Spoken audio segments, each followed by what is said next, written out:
noite, senhoras e senhores. Sejam bem-vindos. É um prazer recebê-los. Boa noite, Irlei. Jovem mancebo. Boa noite, Omar, meu querido amigo. Como de costume, nós vamos começar aqui pelo lado esquerdo. A primeira pergunta da noite é sua, Omar. Boa noite. É uma alegria, né, estar nessa sala de aula aqui para a gente debater assuntos do Espírito, assuntos da nossa essência. E aproveitem que hoje tem poucas questões aqui, então é uma oportunidade de vocês fazerem as questões e esclarecerem as suas dúvidas. Tem os voluntários aí, é só levantar a mão, eles trazem um papelzinho, a caneta para vocês fazerem. E como eu sempre digo, é uma oportunidade ímpar esse estudo de pergunta e resposta, porque as palestras são excelentes, mas muitas vezes o tema da palestra não responde uma dúvida que eu tenho. Então aqui é o momento para responder a dúvida. E nós temos aqui uma pergunta que ela é muito interessante. A gente pode achar que é uma pergunta fácil, de fácil respostas, mas não é tanto. O espírita pode mentir? Existe uma mentira ética? Poder é uma coisa interessante, né? A gente pode tudo, só não pode o que Deus não permite, que está fora das leis naturais. No entanto, será que eu devo mentir? Porque ser ético é fazer o que eu devo e não o que eu posso. Então, ser ético é sempre você buscar agir da melhor maneira possível. Paulo fala, tudo eu posso, mas nem tudo, tudo é lícito, mas nem tudo me convém. Então, o que é que realmente me convém? E essa questão de mentira ética não existe. Não existe mentira ética. Vamos primeiro definir o que é mentira, ou pelo menos separar o que é uma mentira de um erro. Porque uma pessoa pode cometer erros ou pode cometer equívocos nas informações que ela dá. Por exemplo, o Alexandre recebe uma notícia, aí ele repassa aquela notícia como verdade. Aí depois você chega para o Alexandre e fala assim, o Alexandre mentiu para mim.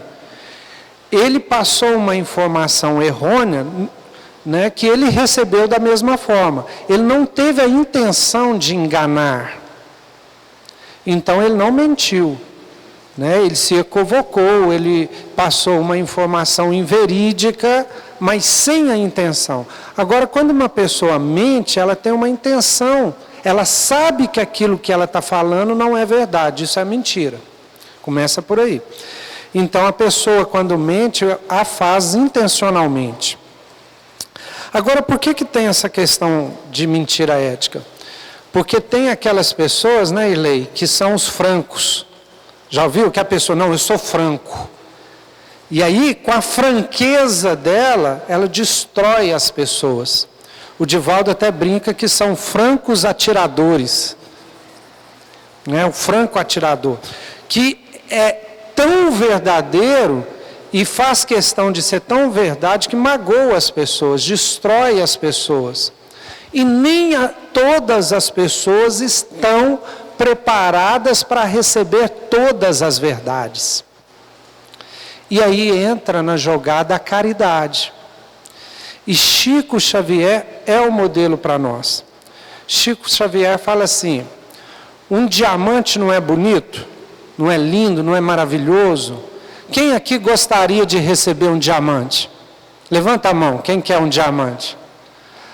Agora, se alguém tacar o diamante na cara de vocês, alguém quer um diamante na cara, duro? Então, Chico, você não importa não? Bom, mas para ofertar um diamante, você tem que envolver o diamante num embrulho lindo, numa caixinha, para que a pessoa receba aquele diamante ali com todo o carinho que ela precisa, né? Com toda, então o Chico fala que a gente tem que envolver a verdade num embrulho que a pessoa consiga receber. Tem uma outra fala dele que é maravilhosa. Ele fala assim, a verdade pode ser igual água para a planta.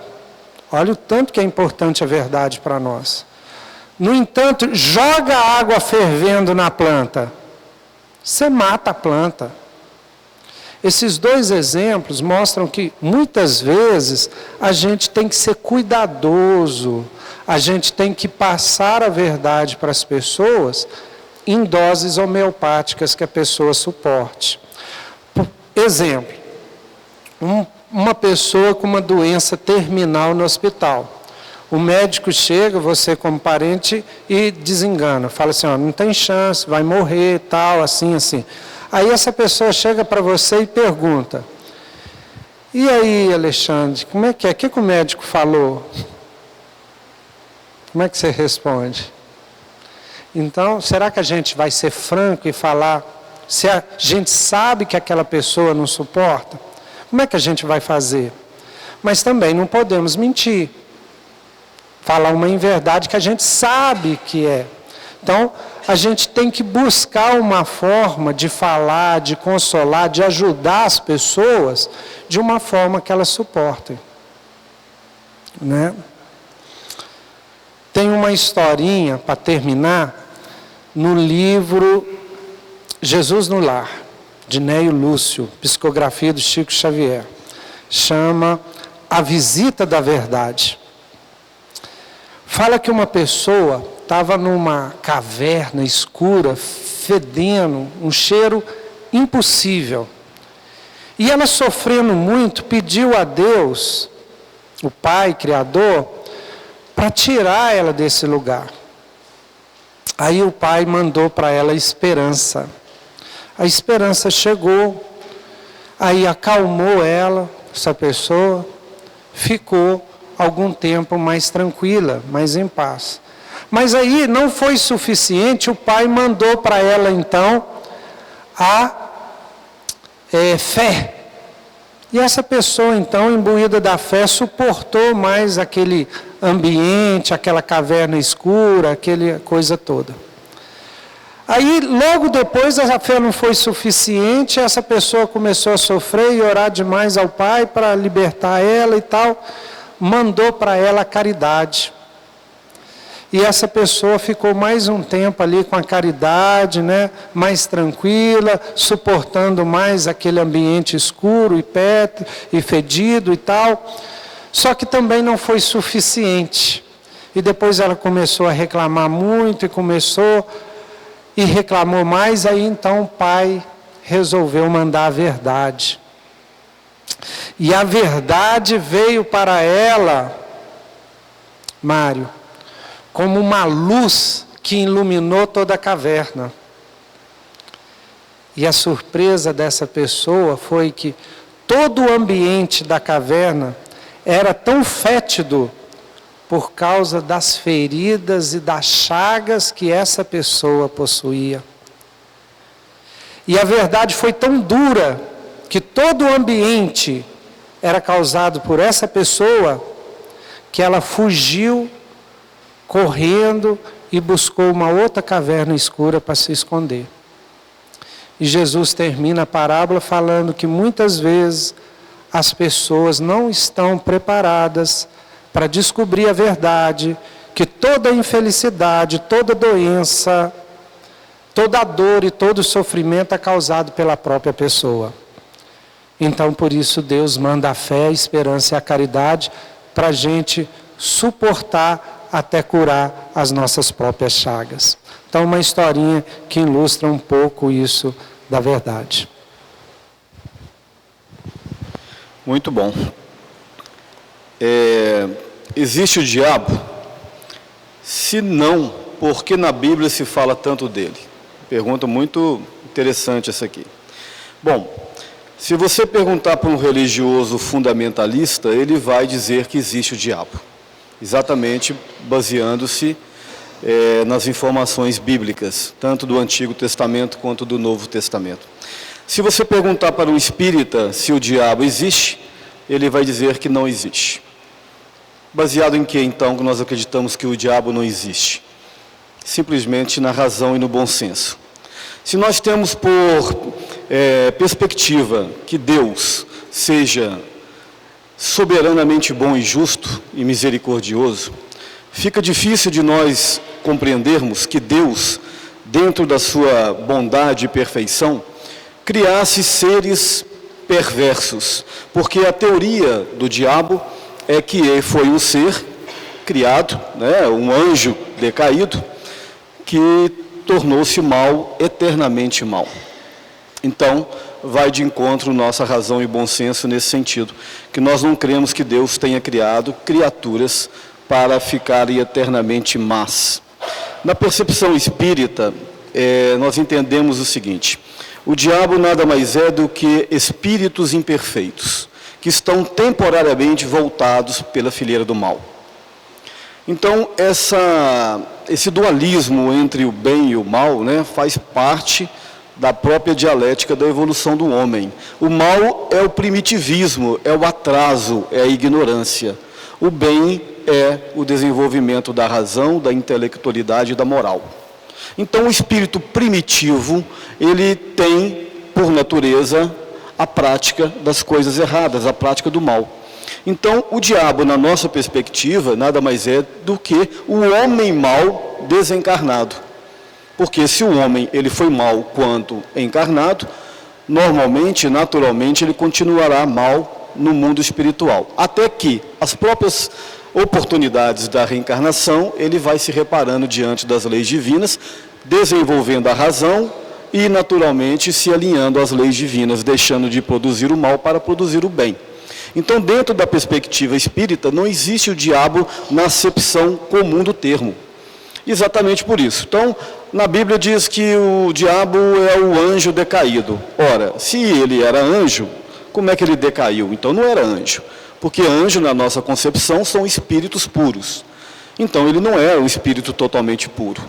Na verdade, isso tem uma outra leitura dentro da análise espírita, mas não cabe agora no momento. Mas enfim, a Bíblia está recheada de palavras que sugerem o diabo. Jesus até falava dele. Por quê? Porque na construção da história do povo hebreu, dos judeus, como era um povo ainda que estava buscando um norte pela perspectiva da moral, os profetas antigos usavam sempre a ideia do mal como forma de punição, de limites para o homem. Então, por exemplo, não faça isso não, que Deus vai te punir. Né?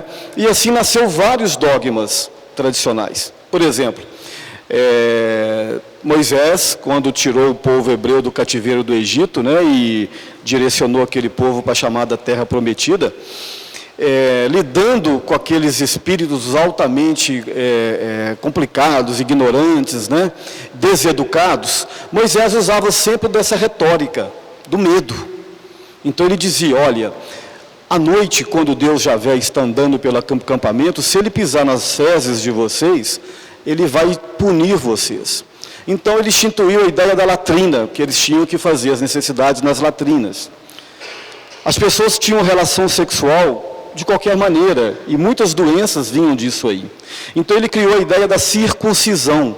Quando nasciam os bebezinhos, ele cortava aquela parte, né, do pênis para liberar aquela parte do pênis aonde ficavam os resíduos. E geravam as bactérias que proliferavam as doenças. Então ele criou o quê? Um ritual através de um dogma dentro de uma perspectiva de medo, para criar limitações. As mulheres, quando estavam menstruadas, ele dizia: a mulher, quando sangra, é impura, ela deve ficar separada e ninguém deve tocar nela. Mas por quê? Porque eles tinham relação sexual naquele período, que, convenhamos, não é nada higiênico. Então, o tempo todo, os profetas, dentre eles Moisés, usavam de artifícios para educar aquele povo, que era um povo altamente deseducado. E a ideia do diabo causava exatamente o quê? Causava um medo, limitações. Olha, não faça isso porque o diabo vai te pegar. Não faça isso que você vai para o inferno. E assim foi construído o Antigo Testamento. Jesus, quando aparece nesse cenário, ele mesmo diz que não vinha destruir a lei, mas fazer cumpri-la. Ele respeitava essa parte histórica. Então ele também citava, ora, ou momentos e outros, ele citava a questão do diabo, porque sabia que ele não conseguiria desconstruir aquela imagem naquele momento. Mas com o avanço da intelectualidade, com o avanço do pensamento humano, chegando hoje dentro da literatura espírita e outras filosofias, né, principalmente através da filosofia e da ciência, não cabe mais a figura do diabo dentro do modelo como foi colocado. E o Espiritismo ele destrói essa teoria do diabo.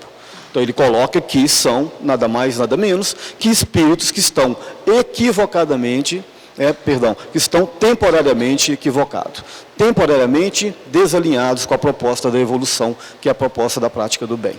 Ok?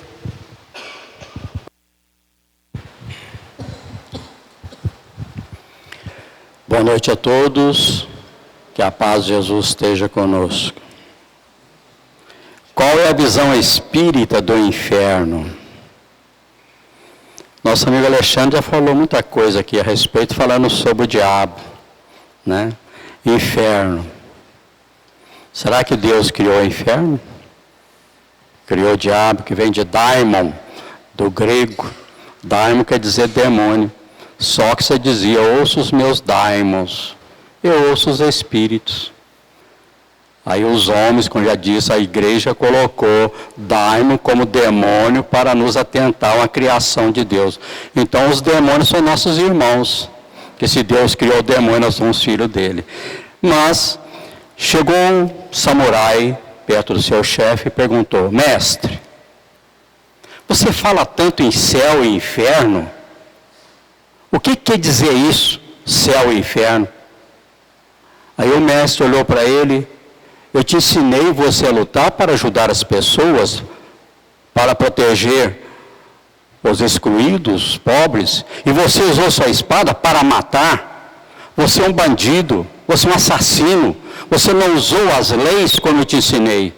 E foi denegrindo o samurai. Aí o samurai arrancou a espada e levou na sua cabeça. E o mestre, tranquilo, olhou para ele e disse, aí está o inferno. Ele abaixou a cabeça, aguardou a sua espada. Mestre, por que fizeste isto? Quase que eu lhe mato, lhe corto o pescoço por causa disso, mestre. Me perdoa, mestre. E o mestre olhou para ele, tranquilo, aí está o céu. Então, meus amados amigos e companheiros e irmãos de ideal, o céu e o inferno está dentro de cada um de nós. Não existe um céu determinado, teologicamente, zoologicamente, um inferno, um lugar localizado, não. Chega uma senhora perto de Chico Xavier e fala com ele, Chico, meu amigo, você já está no céu, você já é um anjo de luz, Chico. Aí ele olha para si, ô minha irmã, realmente eu estou no céu, Centro Educativo Umbralino. Se o Chico falou isso, imagina nós, Centro Educativo Umbralino. Então o céu e o inferno, depende de cada um de nós. E os irmãos espirituais, inclusive Manuel Filomeno de Miranda, através dos livros de Divaldo Pereira Franco, e também o Robes Pinheiro, em um dos seus livros, existem locais, lugares no mundo espiritual, que são as regiões abismais, onde vivem os senhores da escuridão, os magos negros, os dragões, está lá nos livros de Vanderlei, através de Hermâncio Dufour, são 1000 vezes piores do que o céu que as igrejas falam. Esse céu localizado, segundo que na verdade existe, é um paraíso. Mas não é uma coisa, Deus não criou nada disso. Deus, pergunta número 1 do livro dos Espíritos, o que é Deus? Inteligência suprema, causa primária de todas as coisas. Deus é o Criador do universo. Ele nos criou simples e ignorante e nos deu a liberdade, que é o livre-arbítrio. E deu as leis divinas, que são leis imutáveis. Então nós temos a liberdade de fazer o que quiser da nossa vida. Mas como disse o próprio Jesus, a plantação é livre, a colheita é obrigatória. Então nós colhemos aquilo que nós plantamos. E nós temos uma colocação muito dogmática, porque nós aprendemos ao Deus antropomórfico, Deus diante de Moisés, Tudo que acontece conosco é Deus. É Deus, é Deus. Vocês já imaginaram uma inteligência suprema, porque nós não temos condições ainda de identificar realmente o que é Deus? Um que criou um universo de mais de 240 bilhões de galáxias, vai preocupar com Irley? Vai preocupar com o Mauro?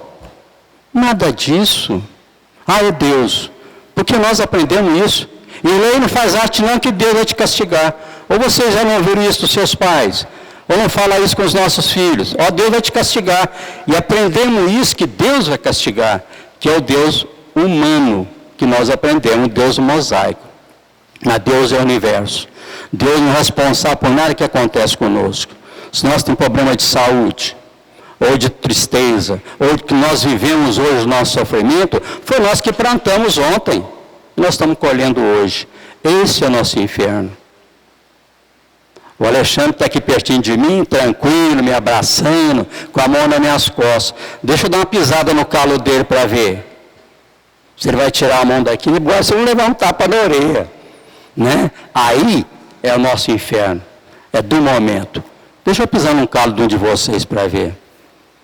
Vem aquela raiva, aquela ira, e nós, contra as vezes, meus irmãos, nós entramos no inferno e no céu durante 24 horas por dia.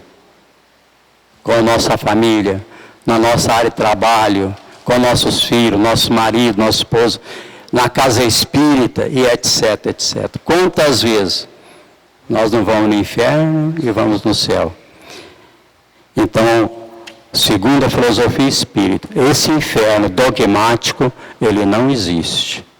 Existe é para onde nós iremos, para o lugar de acordo com a nossa vibração e de acordo com o que nós estamos vivendo hoje.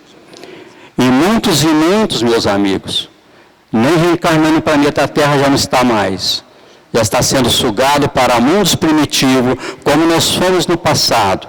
Há 2 bilhões, 3 bilhões de anos, quando nós éramos Pitecantropos, Neandertals, porque já não está tendo mais a mesma energia do planeta Terra, como vieram os nossos irmãos capelinos e muitos outros de várias e várias galáxias para a Terra, para nos ajudar a nossa evolução.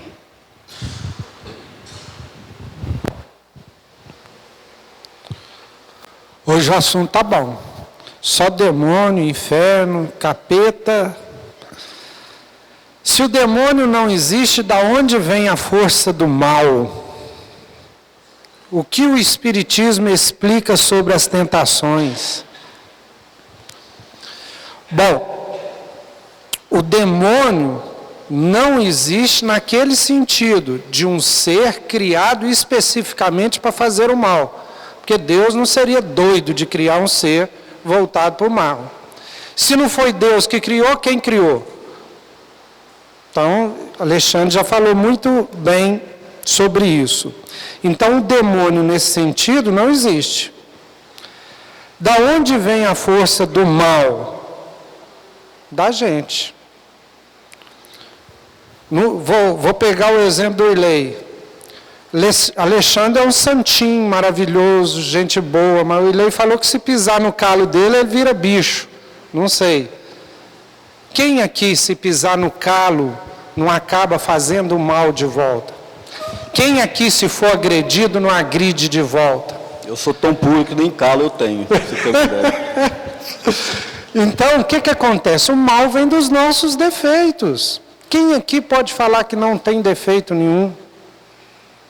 Quem aqui dá conta de realmente seguir o Evangelho de Jesus igual ele ensinou? De não resistir ao mal, de pagar o mal com o bem. E aí a pessoa muitas vezes recebe o mal, paga com o mal de volta. Alguma pessoa que sofre alguma injustiça, depois vai procurar vingança. E aí a gente pensa assim: eu estou sendo obsediado, tem um espírito maligno fazendo mal para mim, mas a gente não sabe se a gente fez mal para ele em outras vidas, e ele está buscando apenas vingança. O daimon, ou demônio, não existe como um ser voltado para o mal, mas o daimon, no sentido grego, igual o Irley explicou, que era gênio de guarda, que pode ser bom e pode ser mal, pode te dar bom conselho ou mau conselho, existe, que é os espíritos, que a doutrina espírita tão bem explica para nós.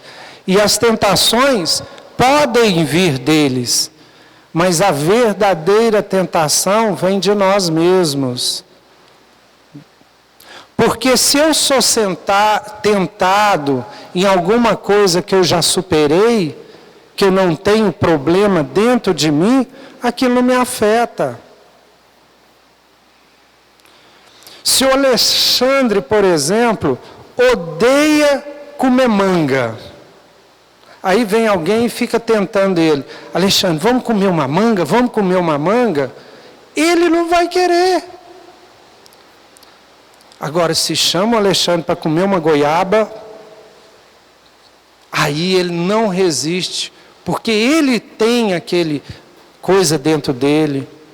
Por isso que Jesus fala, são lobos que caem em armadilhas de lobos. Então, se os espíritos conseguem nos influenciar para o mal ou para o bem, é porque já tem essa tendência dentro de nós. Então, a maior vigilância é conosco mesmo. Não adianta pôr a culpa no outro, né? Como se o outro tivesse assumido o meu livre-arbítrio. O livre-arbítrio é essencial. Ele é fundamental na doutrina espírita. A partir de um determinado momento da evolução, eu conquisto o livre-arbítrio para fazer uso dele. Aqui é que é difícil ser espírita. Porque o verdadeiro espírita tem que assumir as responsabilidades pelos seus atos. Pelos atos bons e pelos atos ruins.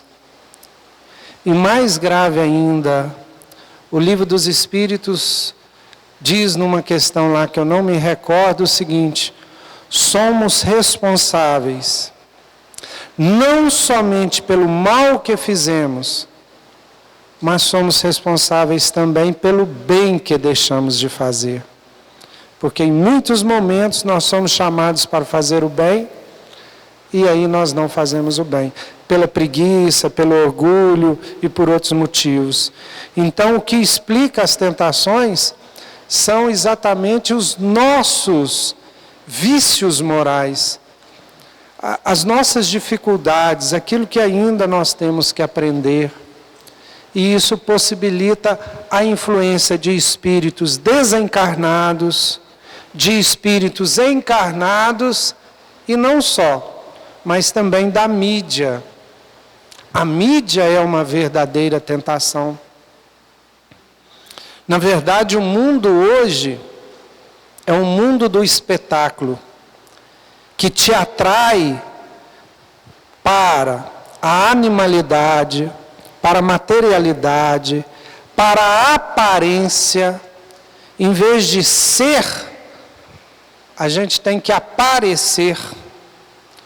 E aparecer bonito, né? Cheio de dinheiro, né? Sorrindo sempre. Então, o mundo te coloca um modelo de beleza, um modelo de tudo quanto há, e você vai louco correndo atrás disso. E esquece dos valores fundamentais do espírito, que é amar e ser amado, que é o valor da família, que é o valor da fraternidade universal. Então a gente vai esquecendo desses valores, trocando por outros. Eu já falei aqui algumas vezes que eu acho inacreditável uma família, um namorado, um casal, ir jantar ou almoçar, ou fazer qualquer coisa juntos ali, e cada um com um celular, deixando de aproveitar aquele momento real presente para participar de alguma coisa virtual. Eu acho excelente o celular, o WhatsApp, a comunicação, que nos possibilita rever amigos distantes, conversar, mas quando isso nos impede de ter uma relação ali, real, verdadeira, é muito complicado. A relação com o outro é a coisa mais importante da reencarnação. A dificuldade minha de lidar com Alexandre, que está aqui comigo nesse momento, de lidar com a minha esposa, que divide comigo ou com meus filhos, a dificuldade de lidar com o vizinho que explode bomba no dia de Nossa Senhora de Aparecida e acorda um bebê que está dormindo, e falar com ele com amor, com carinho, sem ofender a ele, mas buscando alertar que aquele ato dele, inocente ou não, afeta a minha liberdade, afeta a liberdade do vizinho, é o fundamental do processo reencarnatório. Nós reencarnamos para aprender a conviver com o outro que é diferente de mim. Porque no plano espiritual, igual o Irley explicou, ou nós vamos estar numa colônia espiritual todo mundo igual, ou no umbral todo mundo igual, ou no abismo todo mundo igual, nós vamos estar junto daqueles que são afins. Aqui não, está tudo misturado. Então aqui eu aprendo o respeito, eu aprendo a lidar com o diferente, eu aprendo a lidar com uma pessoa difícil, com um parente difícil, com a sogra que é difícil, com todo mundo que é difícil, para mim, porque eu sou difícil para ele, ou para ela, mas a gente é forçado a conviver junto. Muito bem. Sentir culpa é bom ou é ruim? Há momentos que é bom, há momentos que é ruim. Deixa eu explicar.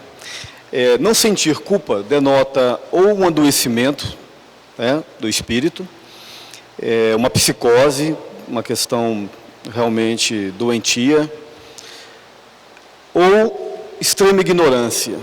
Os espíritos primitivos, ignorantes, normalmente não sentem culpa, porque ainda não construíram a razão ao ponto de sentir essa culpa. À medida que o ser evolui nas suas múltiplas experiências reencarnatórias e também nos seus estágios no mundo espiritual, é bom que se diga que o espírito também ele evolui nas duas perspectivas, no plano físico e no plano extrafísico. Pois bem, à medida que ele caminha e ele evolui, ele estrutura a razão, desenvolve o senso moral e o seu senso consciencial se dilata. Allan Kardec, na questão 621 do Livro dos Espíritos, ele pergunta aonde estão registradas as leis divinas. A resposta é, na consciência de cada um de nós. Porém, o acesso a essas leis divinas, através da razão, se dá através do nível evolutivo da criatura. O homem mais sábio, mais experiente, com mais vivência, quando eu digo homem, evidentemente, eu estou dizendo ser humano, né? Força de expressão. Ele, naturalmente, ele tem o campo consciencial mais desenvolvido, o senso da moral mais desenvolvido, então a sua responsabilidade diante da vida, diante dos teus atos, é muito maior do que um homem primitivo, um homem ignorante. E daí nasce o mecanismo da culpa, porque ele, quando já estrutura o conhecimento, a razão, o senso da moral, ele age contrariamente àquilo que ele já sabe que é errado, desperta o mecanismo da culpa e o mecanismo do remorso. Então, dentro de uma perspectiva, isso é bom. Por quê? Porque isso limita a ação do homem. Ele, estou sentindo dor moral, estou sentindo culpa, então eu não vou fazer mais isso. Agora, em algumas perspectivas, quando a culpa é profunda e o remorso é profundo, isso também causa problemas de naturezas físicas, inclusive adoecimentos, porque a culpa, ela somatiza o processo doentio da mente, e muitas vezes ela desarticula todo o sistema físico, desde do mental, do sistema endócrino, circulatório, enfim, toda a saúde do homem. Então, a culpa, ela pode, em alguns aspectos, ser ruim nesse sentido. Mas, num sentido geral, ela é boa, porque ela já denota no homem uma evolução. O ser primitivo, como eu já disse, ele dificilmente sente culpa. Agora, existem, por exemplo, os sociopatas, né, que cometem crimes absurdos e não sentem culpa nenhuma. Aí é porque a mente já está doente. A mente está num processo de doença tão grave que esse espírito, muito provavelmente, num processos que ele vai ter pela frente, nos processos reencarnatórios, ele vai trazer profundas sequelas. E essas sequelas vão estar realmente no campo do comportamento e no campo da psique. Inclusive, muitas doenças que nós vemos nesse sentido advêm exatamente desses processos de adoecimento da mente, muitas vezes causado pelas culpas. Emendando mais uma pergunta rápida aqui, a pessoa está perguntando o seguinte: sabendo que em todos os lugares existem espíritos e estamos rodeados por eles, quero que me respondam a seguinte dúvida. Onde ocorreu o Holocausto, em Auschwitz, está aberto para visitas. É possível que ainda existam espíritos de alguns judeus lá? Se eu for visitar este lugar, corro o risco de atrair algum espírito perdido? Meu medo é maior e a minha curiosidade em conhecer também. Bom, é possível que isso aconteça sim. Tem um livro do Chico, eu não me lembro exatamente qual é, mas esse livro retrata de uma forma poética uma visita que o espírito de Judas faz a Jerusalém nos tempos do Cristo. Esse espírito, até onde nós sabemos, ele reencarnou depois várias vezes, algumas reencarnações altamente expiatórias, dentre elas é o do espírito de Joana d'Arc. E esse espírito se comunica dizendo que no dia que representa a paixão do Cristo, ele vai até aquelas regiões, retratando ou lembrando a época da sua traição. E ele diz que até hoje, no plano espiritual, mais acoplado ao plano físico, ainda existem espíritos mentalizados desde aquela época que estão ainda naqueles lugares. Isso tem 2000 anos. Auschwitz tem, 100 anos, menos do que isso, 70 anos. Então, muito provavelmente, tem ainda, sim, muitos espíritos mentalizados, ainda naquele ambiente pesado, outros não, talvez a maioria já não estejam mais lá, porque existe também uma equipe de socorristas, todo um processo de apoio desses espíritos, mas, enfim, existe sim, provavelmente existe. Agora, você estando lá, a possibilidade de você atrair um desses espíritos é mínimo, até porque muito provavelmente você não tem um caso de relação com algum daqueles espíritos. O que você pode estar em algum momento é com vibração muito baixa e entrar numa sintonia frequencial baixa, principalmente se você tiver uma sensibilidade mediúnica. Isso pode acontecer, mas longe de você estar atraindo algum desses espíritos.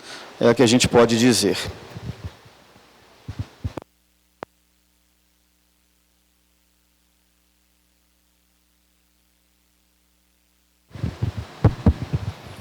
O Espiritismo é uma religião? Religião como nós entendemos, não. O Espiritismo não é uma religião. É religião dogmática, com dogmas, com leis, com autoridades máximas, com chefias, que foi criada por um grupo onde teve vários concílios, onde criaram todos os dogmas e leis. Dogmas criados pelas igrejas, principalmente quando começou lá no ano 324, no segundo concílio de Nicéia, quando Constantino, como ele queria ser o Deus daquela época todo-poderoso, então deixou de perseguir os cristãos e passou a filosofia cristã para a católica apostólica romana. E a partir daquele momento foi criado dogmas e mais leis. E para vocês terem uma ideia, a partir do ano 324, durante 1000 anos, foi 1000 anos de escuridão e trevas no planeta. Onde os homens da igreja, em nome de Jesus, em nome de Deus, mataram muito mais do que os próprios romanos, que as grandes guerras.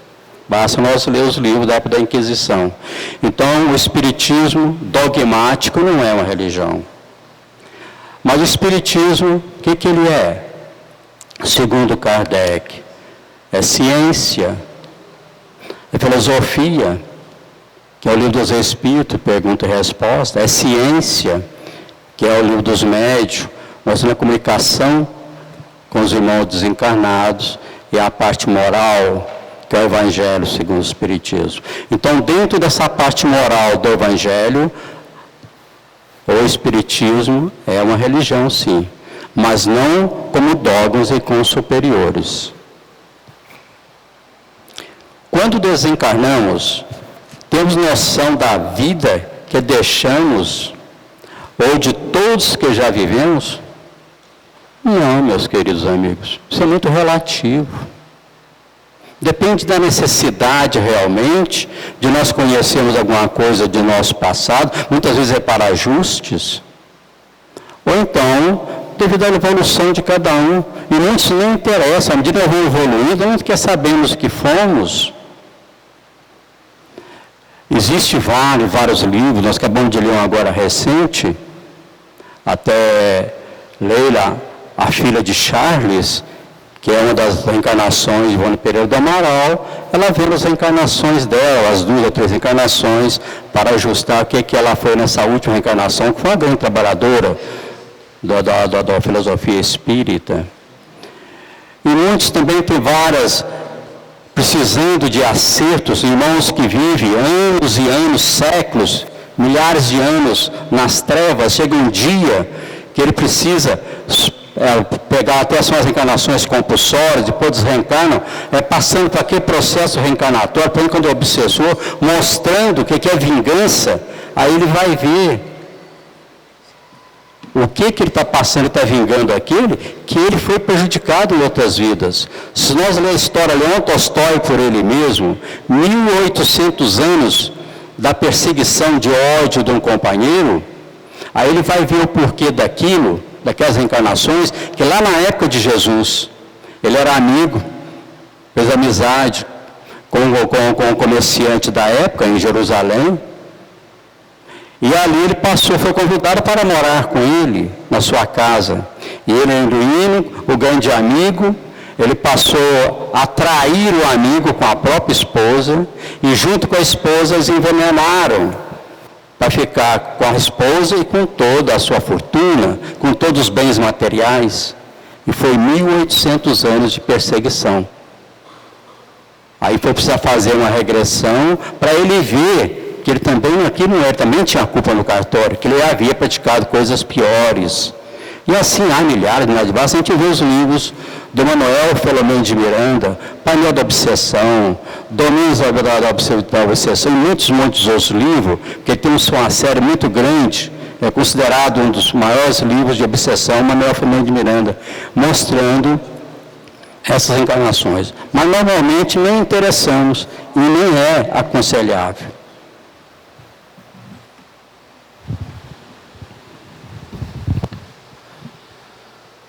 Como é dito na doutrina espírita, tudo fica registrado, que o plano espiritual temos acesso aos acontecimentos da história humana. Estando desencarnado no plano espiritual, é possível ter acesso aos grandes acontecimentos já ocorridos na Terra? Como saber tudo o que houve na Segunda Guerra, ou no naufrágio do Titanic, ou no atentado às Torres Gêmeas? É possível saber a causa espiritual disto? Sim, é verdade.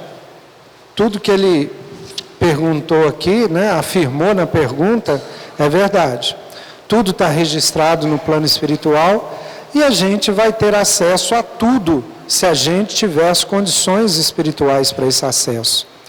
Então, alguma coisa já foi revelada para nós e nós temos certeza disto. Por exemplo, no livro A Caminho da Luz, psicografado por Chico Xavier, autoria de Emmanuel, ele vai narrar a história da humanidade. E ali está as causas espirituais de muita coisa que aconteceu na história da humanidade. Pena que é muito resumido.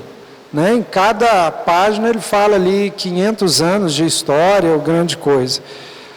Tem algumas coisas que a gente já sabe em detalhes. Por exemplo, nos romances de Emmanuel, Paulo Estevão, por exemplo, ele conta em detalhes como é que foi a vida de Paulo de Tarso, que a gente sabe só em detalhe, bem resumido em Atos dos Apóstolos. Então, Emmanuel ali, como ele estava ali, vivenciando como espírito naquela época, ele passa para nós essa história que aconteceu. Agora, tem muitos livros que contam em detalhes muitas coisas para nós, mas a gente fica em dúvida porque a gente não tem uma confiabilidade de um Francisco Cândido Xavier e também de um Emmanuel. Então eu já vi vários livros que contam, por exemplo, a história do JK, a história recente de várias personalidades, de artistas, roqueiros, etc.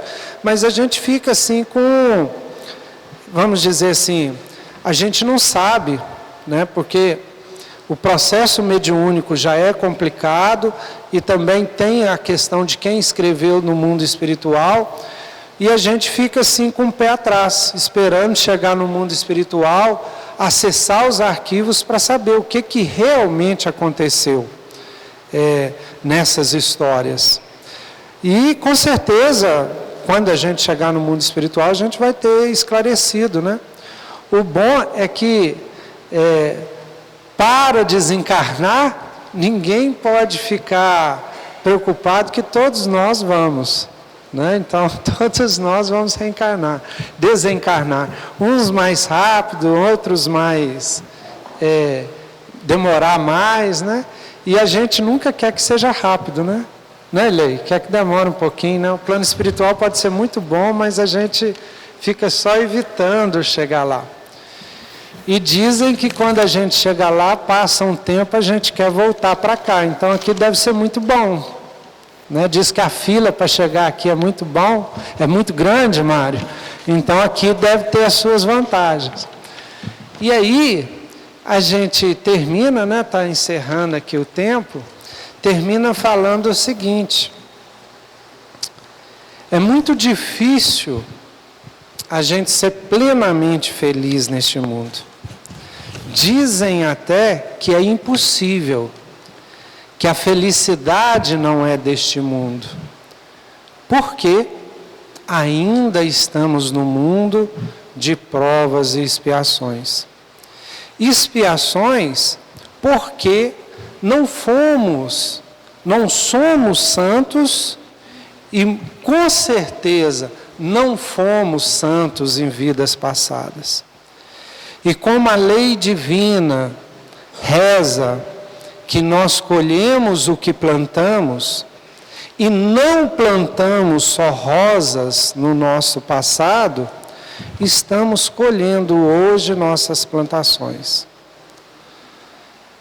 Mas o fundamental, o importante, é que estamos plantando hoje o que colheremos amanhã. E não só plantamos hoje o que colheremos amanhã, mas podemos também, através do nosso livre-arbítrio, transformar os limões que ontem plantamos em limonadas, em saborosos temperos, para fazer menos amargo a nossa vida atual. E não depende do outro, nem do Alexandre, nem do pastor, nem do padre, nem do palestrista que vai vir a seguir, a mudança necessária na nossa vida. Depende de cada um de nós. É necessário que cada um faça a reforma em si que deseja no outro. Antes de fazer a reforma do outro que te incomoda, faça em si mesmo, em primeiro lugar. E aí a ética de Jesus é fundamental para isso. Fazer ao outro o que gostaria que o outro lhe fizesse. Ser educado, ser cuidadoso. A ética do amor é a ética do cuidado. E com certeza, se formos respeitosos e cuidadosos com aqueles que compartilham da vida conosco, eles também serão conosco. E cuidar do nosso sofrimento, da nossa doença, das nossas dificuldades, com o mesmo carinho e com o mesmo amor, agradecendo por elas. Porque muitas vezes a doença do corpo é a cura da alma. Muito obrigado.